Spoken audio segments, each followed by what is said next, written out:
हजुरको चिन्तनमा मेरा सारा भावहरू गएर समाहित हुन्। जसरी ती नदी बहुशाखा भएका नदीहरूको एक मात्र उद्देश्य समुद्र हुन्छ भगवान, त्यसै गरी मेरो मतिको, मेरो गतिको, मेरो सामर्थ्यको, मेरो विचारको, मेरो कार्यको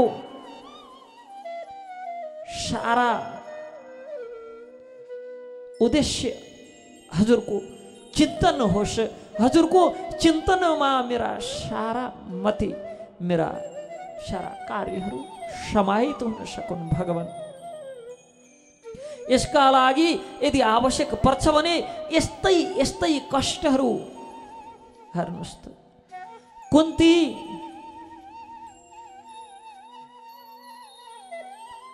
त्यो कर्णको जन्मदेखि लिएर आज भगवानले हस्तिनापुर छाडेर जाँदाको क्षणसम्म हर वार हर वखत केवल केवल केवल कष्टमा हुनुहुन्छ र तर पनि थप कष्ट, थप विपद, थप आपद माग्नुहुन्छ। किनभने यदि यो कष्टले, यदि यो आपदले, यदि यो विपदले मेरा प्रभु, मेरा परमेश्वर, मेरा भगवान, मेरा प्यारा श्री कृष्ण चन्द्रसँग मिलन गराउँछ भने, मलाई मेरा श्री कृष्ण चन्द्रको चिन्तनमा लीन गराउँछ भने, मेरा भगवानको दर्शन गराउँछ भने, यस्ता विपदहरू त वरदान हुन्। यत जीवनमा क्षण क्षण आइराख्नु पर्छ, क्षण क्षण आइराख्नु पर्छ। मैले यस्ता विपदहरू त क्षण क्षण पाइराख्नु पर्छ। म यस्ता विपदहरूलाई, जो विपदले यदि श्रीहरिको, श्री कृष्ण चन्द्रको दर्शन दिलाउँछ भने, स्मरण दिलाउँछ भने, यस्ता विपदहरू मेरा लागि आनन्ददायक छन्। यस्ता विपदहरूलाई म सहस्र रूपमा स्वीकार गर्छु। स्वीकार मात्र होइन, आह्वान गर्छु। सारा विपदहरू मेरा जीवनमा आउन्, त्यो विपदहरूलाई म आह्वान गर्छु। त्यस्ता विपदहरू जसले भगवान श्रीनामको, श्रीनामी प्रभुको स्मरण गराओस्, चिन्तन गराओस्। यस प्रकार कुन्तीले वास्तवमा आफ्नो स्तुतिका रूपमा, प्रार्थनाको रूपमा हामी जस्ता बद्ध जीवहरूलाई उपदेश गर्दै हुनुहुन्छ कि भाव कस्तो हुनुपर्छ, कि भाव भगवान प्रतिको कस्तो हुनुपर्छ, कस प्रकार भगवत प्राप्ति हुन सक्छ, कस प्रकार भगवानलाई प्राप्त गर्न सक्छौँ,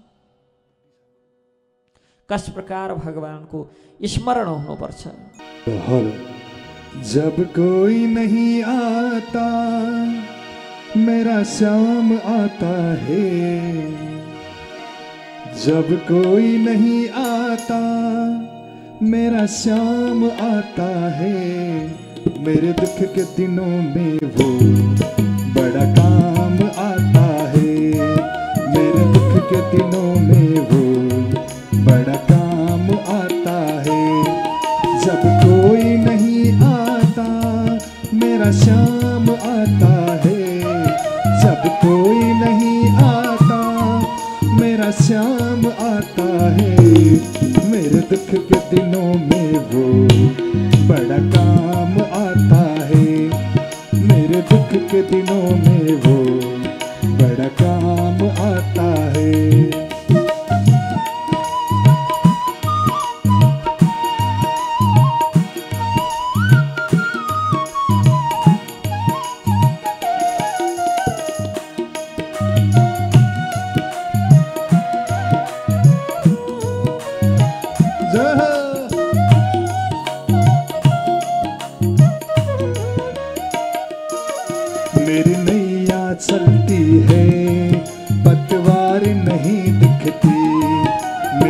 दुनिया चलती है, पतवार नहीं दिखती, किसी और की अब मुझको दरकार नहीं होती, किसी और की अब मुझको दरकार नहीं होती। दरकार पड़े जब भी वो दौड़ आता है, दरकार पड़े जब भी वो दौड़ आता है। मेरे दुख के दिनों में वो बड़ा काम आता है, मेरे दुख के दिनों में वो बड़ा काम आता है। जय हो।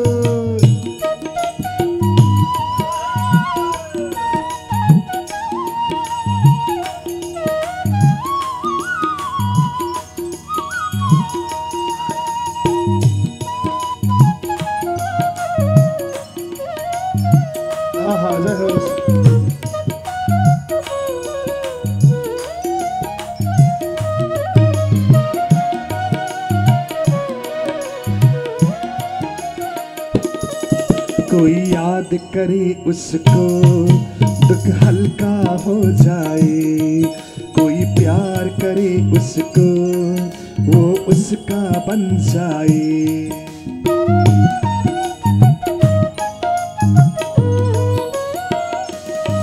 कोई याद करे उसको दुख हल्का हो जाए, कोई प्यार करे उसको वो उसका बन जाए।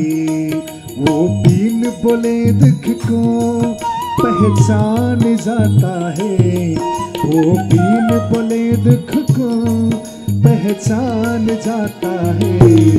मेरे दुख के मेरे दुख के मेरे दुख के दिनों में वो बड़ा काम आता है, मेरे दुख के दिनों में वो बड़ा काम आता है। जय हो।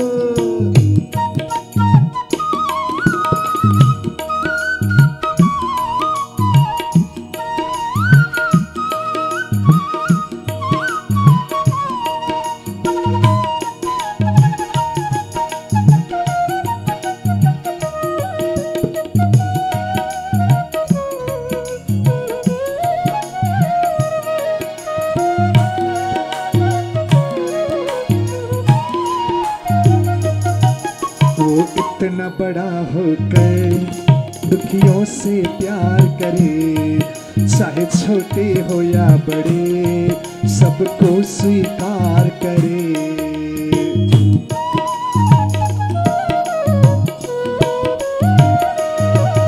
वो इतना बड़ा होकर दुखियों से प्यार करे, चाहे छोटा हो या बड़े सबको स्वीकार करे। वो इतना बड़ा होकर दुखियों से प्यार करे, चाहे छोटे हो या बड़े सबको स्वीकार करे। हम भक्तों का कहना वो मान जाता है, हम भक्तों का कहना वो मान जाता है। मेरे दुख के मेरे दुख के मेरे दुख के दिनों में वो बड़ा काम आता है, मेरे दुख के दिनों में वो बड़ा काम आता है। जब कोई नहीं आता मेरा शाम आता है, जब कोई नहीं आता आता आता मेरा शाम आता है। मेरे दुख के दिनों में मेरे दुख के दिनों में वो बड़ा काम आता है, मेरे दुख के दिनों में वो बड़ा काम आता है, मेरे दुख के दिनों में वो बड़ा काम आता है, बड़ा काम आता है, बड़ा काम आता है। बल कृष्ण कन्हैया लाल को जय।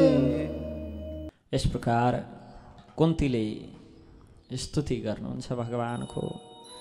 विपदः सन्तु न शाश्वतत्र तत्र जगद्गुरु, भवतु दर्शनम यस्याद अपुनर्भव दर्शनम। हे प्रभु, विपत्तिमा मात्रै हजुरको यदि याद आउने हो भने, विपदले यदि हजुरको चिन्तन गराउने हो भने त्यो चिन्तनले जीवात्मालाई मुक्त गराउँछ। तसर्थ हे प्रभु, मेरा जीवनमा यस्ता आपत विपदहरू आइराखुन् ताकि मैले हजुरलाई सम्झिराखौँ, हजुरको स्मरण भइराखोस्। यस प्रकार मधुर स्तुति गर्दै कुन्तीले भगवानका अनेक लीलाहरूको स्मरण गर्नुहुन्छ, लीलाहरू गाउनुहुन्छ र भगवान प्रसन्न हुनुभयो। फेरि अब रथमा चढ्नुभएका भगवान झर्नुभयो, झरेर फेरि बस्नुभयो र फेरि पुनः अब अर्को पटक भगवान द्वारका जान भनेर जब आँट्नुभयो त्यतिखेर युद्धमा मारिएकाहरूलाई सम्झँदै युधिष्ठिर फेरि शोक गर्न थाले। भगवानले सम्झाउनु भयो, अनेक हिसाबले मन मानेन अनि लिएर भीष्म पितामह भएको ठाउँमा कुरुक्षेत्रमा जानुभयो र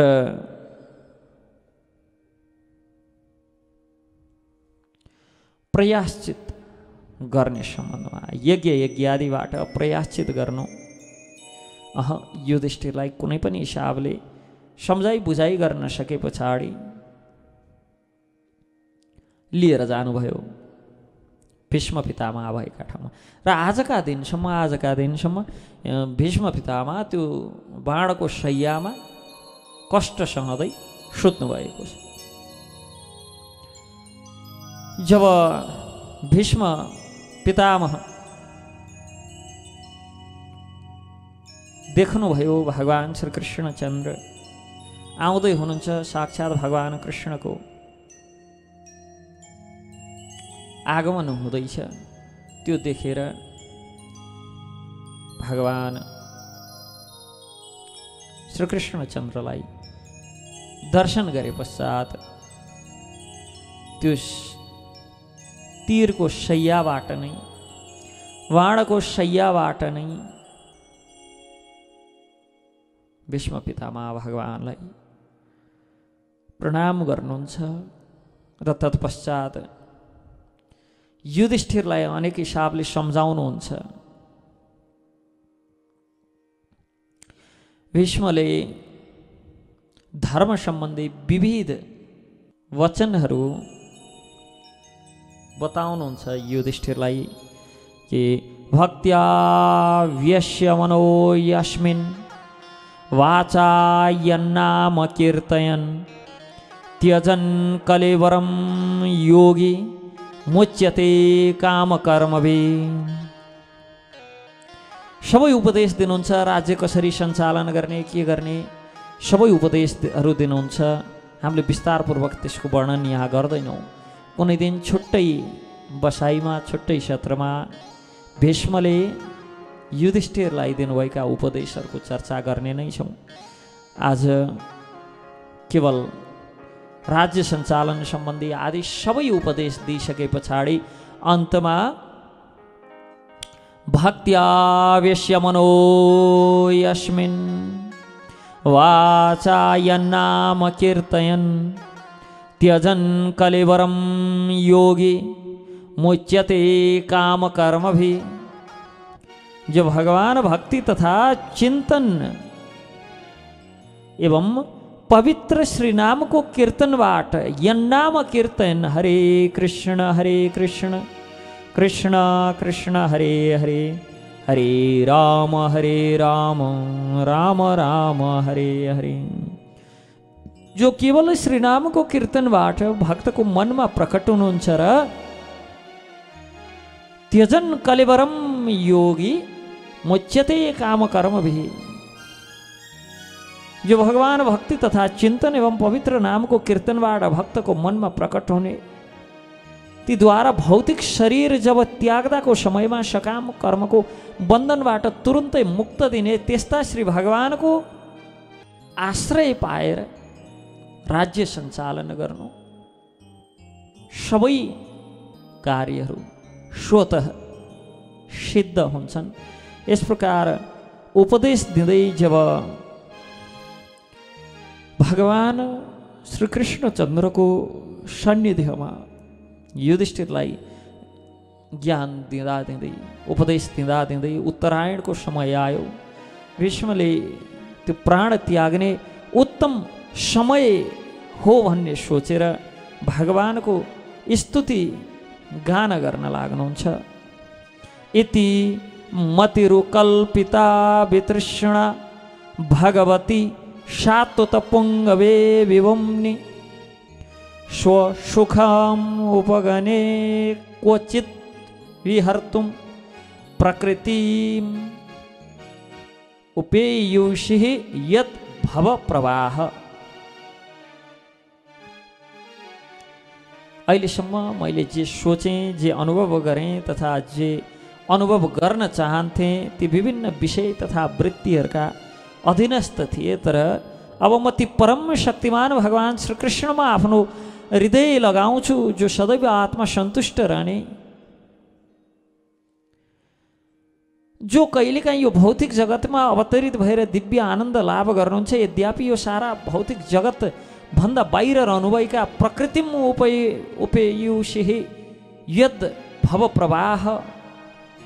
हे प्रभु, जीवनको यो अन्तिम घडीमा म बुद्धिद्वारा हजुरको श्रीचरणमा आफ्नो हृदयलाई अर्पित गर्छु। हे भगवान, जसले महाभारतमा हतियार लिन्न भनेर प्रतिज्ञा गर्नुभयो र आफ्नो प्रतिज्ञा केवल मेरा लागि छाड्नुभयो। त्रिभुवन कमनं तमालवर्णं रविकर गौरव राम्बरं ददाने बपुर लकलुक्लावृत्ताननाब्जं विजय सखे रतिस्तु मे नवध्य। हे अर्जुन का घनिष्ठ मित्र पार्थ सखा, हे जसले धरामा आफ्नो दिव्य शरीर सहित प्रकट भएर त्रिभुवन कमनम तमाल वर्णम, जो तमाल वृक्ष समान रंग का हे भगवान, जसको शरीर तीनै लोक रवि कर गौर वराम्बरम दधाने, जसका शरीर तीनै लोक त्रिलोकीका प्रत्येक जीवलाई आकृष्ट गर्ने, हजुरको त्यो चम्किलो पीताम्बर तथा चन्दन चर्चित कमल मुख मेरो आकर्षणको विषय बनिराखोस् र मलाई कुनै प्रकारले विजय सखे रतिस्तु मे नवध्य। कुनै प्रकारको मलाई आकांक्षाहरू, कुनै फल वरदान आदिको इच्छाहरू नहोस्। युधि तुरगर जो विदुम रह विश्वक कचलुलित श्रम वार्यलङ्कृतास्य मम निशित शरैर विभिद्यमान त्वचिः बिलशत कवचेस्तु कृष्णात्। युद्ध क्षेत्रमा जहाँ मित्रता अवश्य श्री कृष्ण अर्जुन का साथमा भगवान कृष्णको त्यो लहराएका कपालहरू, घोडाको टापले उडेको धुलोबाट एकदम मैलो धैलो भएको श्रमका कारण मुखमण्डलमा पसिना बगेको असिन पसिन हुनुभएको, मेरा तीव्र तीरले बनेको घाउ अलङ्करणको शोभा बहुत दिव्य लाग्दै थियो। त्यस्ता श्रीकृष्णमा मेरो मन हरण भयो। हेर्नुहोस्, जब महाभारतको युद्ध चल्दै थियो, भगवान श्रीकृष्णचन्द्र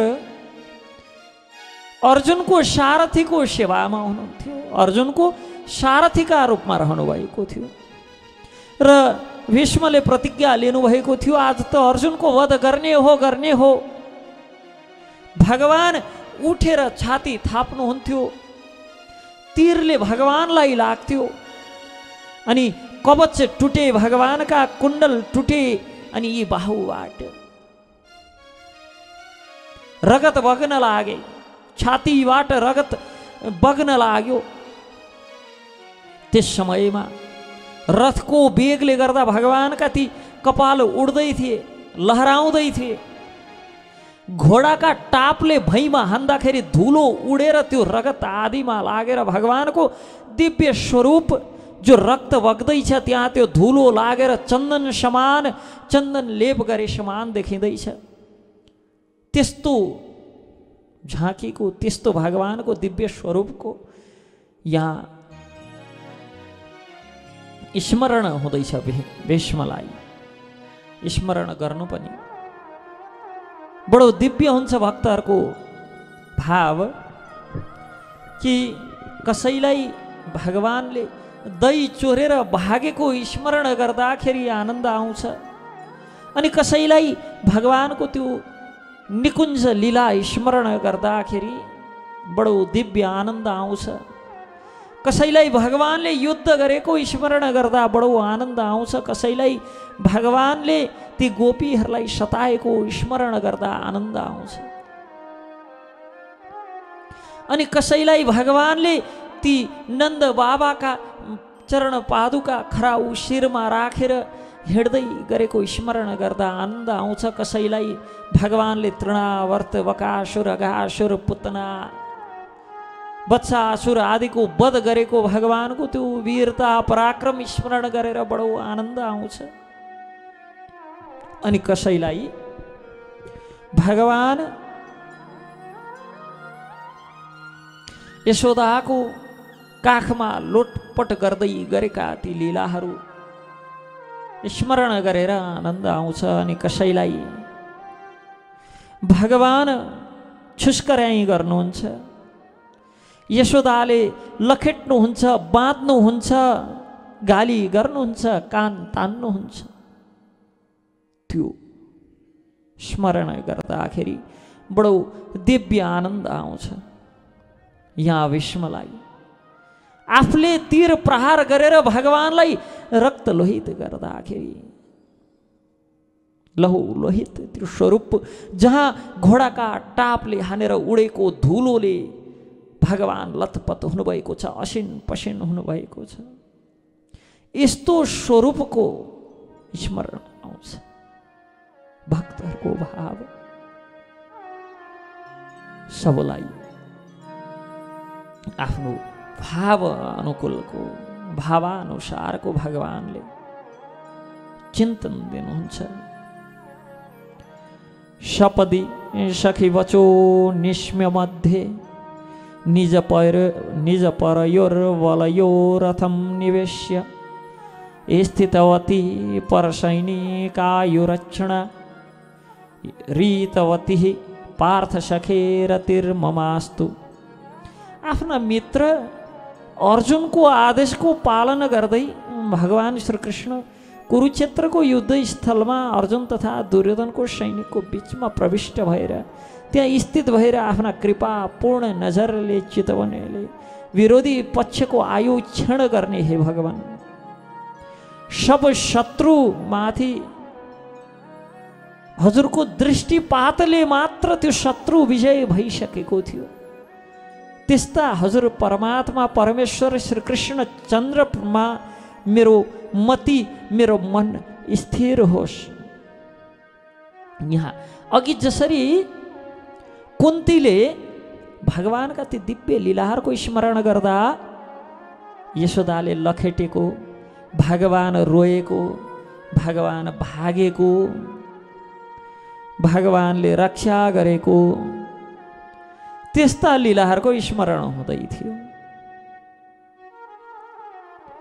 त्यो मातृवात्सल्य, त्यो कुन्तीको भाव थियो। अब यहाँ भीष्मले भगवानको स्मरण गर्नुहुन्छ।